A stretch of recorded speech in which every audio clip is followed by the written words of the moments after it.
Avec nous pour en parler dans Focus Première, Didier Arinaud, directeur général de ProTourisme en duplex d'Arcachon, la plage du Moulot pour ceux qui connaissent. Merci d'être avec nous. Pascal Delima, chef économiste chez Arwell Management, est également présent. Pascal, 12 millions de Français en week-end prolongé, c'est le signe que tout va bien ? D'une certaine façon, oui. On n'est jamais assez en vacances quelque part. Donc c'est le signe que tout va bien pour... Voilà, pour le bien-être et pour la santé, je dirais, globale, personnelle. Mais voilà, le problème, c'est l'économie, c'est un petit peu, ça fonctionne différemment. Alors, on va revenir dans quelques instants. 12 millions de Français qui font une petite escapade pendant 4 jours, Didier Arinaud. C'est énorme, c'est des chiffres que vous révélez ce matin. C'est 1 million de plus que l'an dernier. Alors, il est là ? Il est là, M. Arinaud, ou pas? Oui. 1 million de plus que l'an dernier. C'est donc bon signe, c'est un signe de confiance. Où vont-ils, ces Français? Alors tout d'abord, il y en a 1 million de plus ce week-end, mais ce qu'il faut dire, c'est que depuis le début du mois de mai, la fréquentation était en baisse de 15% par rapport à l'an dernier, qui elle-même était en baisse de 10% par rapport à l'année 2017. Donc en fait, véritablement, c'est le premier grand week-end de l'année avec une fréquentation très importante, puisque à 95% de taux d'occupation, les hébergements touristiques payants sont complets. Mais ce que l'on voit, c'est qu'il y a une forte fréquentation sur le littoral. C'est le premier pont où les Français vont vers le littoral pour une raison simple, c'est que toutes les conditions sont réunies et notamment la météorologie. Et bien que ce week-end soit beaucoup plus cher que les week-ends ou les ponts du 1er ou du 8 mai, on a une très forte concentration et c'est une bonne nouvelle pour les acteurs car depuis le début de l'année, rappelons-le, la crise des gilets jaunes, la baisse des clientèles étrangères, des Français qui étaient un petit peu moins partis sur le premier trimestre, tout cela ne rassurait pas ces professionnels. Donc on n'est pas non plus dans une euphorie de fréquentation touristique, on est juste dans un pic de fréquentation sur ce pont de l'Ascension qui lance véritablement la saison pour les acteurs du tourisme. Pascal Delima, il y a toujours un débat autour du nombre de jours fériés en France. Il y en a 36 jours de congés en moyenne en France. La France est dans la moyenne européenne avec 11 jours fériés. Il y en a trop ou pas ?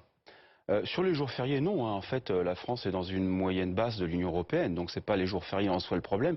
Le problème, c'est le cumul d'un certain nombre de choses, c'est-à-dire les jours fériés, plus les ponts liés aux congés payés, et alors sans parler évidemment de la RTT, qui fait que là, on arrive à exploser le nombre de jours non travaillés. Mais les jours fériés en soi, non, on est dans une moyenne assez normale. Est-ce que les jours de congés, les jours fériés, qui sont nombreux au mois de mai, 1er mai, 8 mai, ouais, jeudi de l'Ascension, pèsent sur la croissance? C'est mesurable, ça? Oui, c'est mesurable avec des estimations qui sont faites, qui tournent sur une année. Alors, c'est très concentré sur le mois de mai, mais sur une année autour de 2 milliards, entre 2 et 4 milliards d'euros pour le PIB. Le PIB est aux alentours de 2200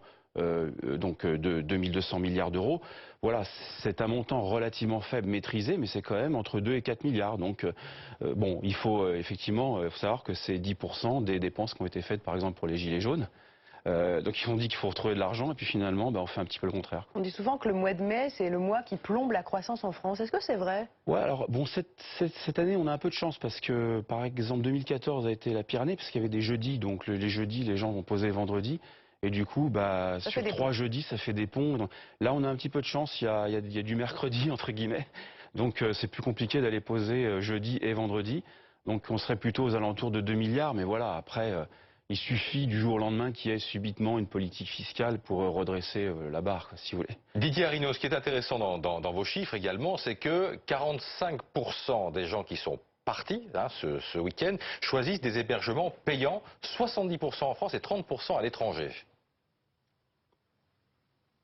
Absolument. Et donc si effectivement les Français travaillent moins puisqu'ils sont en vacances à cette période ou en court séjour, il faut voir que pour le secteur du tourisme, c'est une excellente nouvelle, ces ponts. Maintenant, c'est pas parce qu'on démultiplie les ponts qu'on a une augmentation mathématique de la fréquentation pour une raison simple, c'est l'autre variable, c'est le pouvoir d'achat. Et depuis quelques années, nous avions eu une stagnation du pouvoir d'achat de nos concitoyens du fait d'une augmentation des charges contraintes. Et on le voit bien cette année, il y a un regain de pouvoir d'achat. Et d'ailleurs, ça se traduit directement par une augmentation des taux de départ en vacances des Français, notamment pour cet été, puisque si nous avons quasiment 1 million de Français de plus qui partent sur ce pont de l'Ascension, il y en a aussi 1 million de plus qui partent cet été. Mais vous voyez, les choses sont complexes parce que quand on redonne aussi du pouvoir d'achat à nos concitoyens, ils partent aussi beaucoup plus à l'étranger et donc c'est compliqué le secteur du tourisme et c'est pour cela qu'il faut que nos acteurs soient performants. Le secteur du tourisme, rappelons-le quand même, c'est 40% des emplois qui avaient été créés entre 2010 et 2015 l'ont été dans le secteur du tourisme. Donc c'est un secteur qui est un vecteur de croissance économique, de création d'emplois et dans un pays où il y a autant de chômage, ce secteur il est fondamental pour notre économie.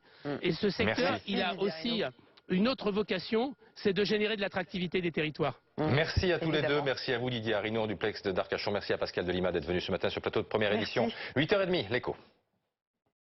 Retrouvez